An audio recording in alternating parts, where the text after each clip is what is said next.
Pero yung mahirap kasi, I just got back from Japan yesterday and I wasn't there during the rehearsal. So talagang yesterday, I was at shooting para sa Mutya. Tapos I had to learn the dance moves like last night pa lang. So right after I finished shooting, dumiretso na ako dito.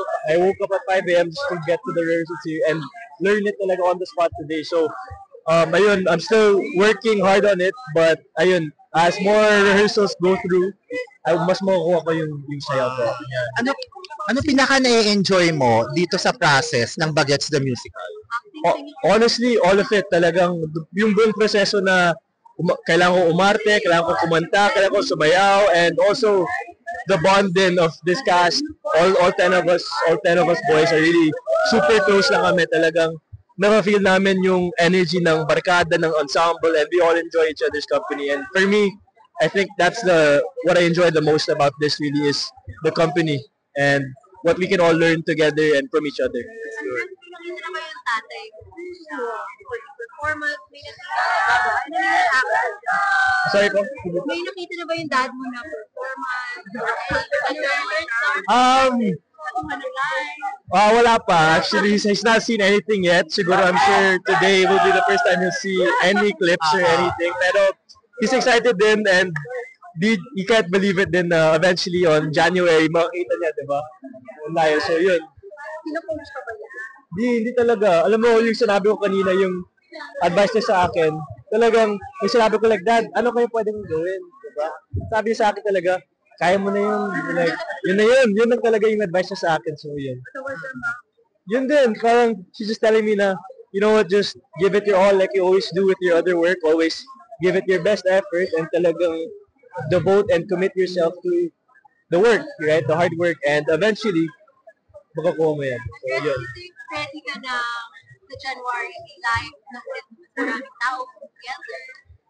I'm sure by January, come time after rehearsals, I'll be ready talaga. I'm sure talaga. And I'm very confident with Peta Plus and Viva for preparing us for this project and for me for this role as well. And I'm very confident din with all the boys. So, yun. Something lighter naman. You just celebrated your birthday. Kayo ni Natasha, belated. So how was it? How's the celebration? Kumusta? Ayun, we just came from Japan. We just arrived yesterday. So, I was able to celebrate my birthday sa Japan. Which, sobrang happy ako kasi these last few months, hindi ako nakikipag-rest, masyado kasi work and everything. But, I was able to have my first time a week off. Talagang I was able to rest and sleep at kumain talaga ng marami. So, yun. Nakita ko yung photo mo. Yung injury ba? Yes. She broke her foot kasi at home, gano'n. Accident lang, but freak accident. Actually, right before we left for Japan. So, talagang nag-worry kami na, paano siya, like, how is she gonna go around in Japan? Pero, we were able to find a way naman. We bought an electric wheelchair. At saya nga, yes, ako nagpo-push. Tapos, yung wheelchair niya nga, may electric yan, motorized. So, kaya niyang, i-control. Kaya, yan, good. Fracture. Yun talaga nun, yeah. It's hard. Andres, how do you manage your time? You have AMSE, you're doing bagets. Kumusta? I think for me naman, in terms of time management, it's really, yun nga, you have to find the windows in your days to put in the extra effort to learn the other things. Like, halimbawa, kahapon galing ako sa shooting, tas wala akong time masyado to rehearse with everyone kasi nasa Japan din ako. So I had to find windows inside my shooting time na, okay, kailangan ko i-aral yung dance, yung sayaw, or kung ano, yung blocking, yung mga ganun. And, ayun, it's really just taking it day by day talaga. Kasi when things like line up, it's just important about taking your time and really enjoying the process. Yun yung importante talaga.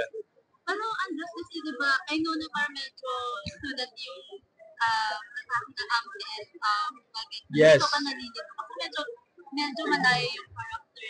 Yun nga, it's very different. Actually, the whole process din naman from acting behind the camera to live performance. Ang layo talaga ng kailangan mong gawin, yung requirements really. And ako naman, I'll say na I'm not yet getting super confused, pero feeling ko kaya ko naman i-balance both roles.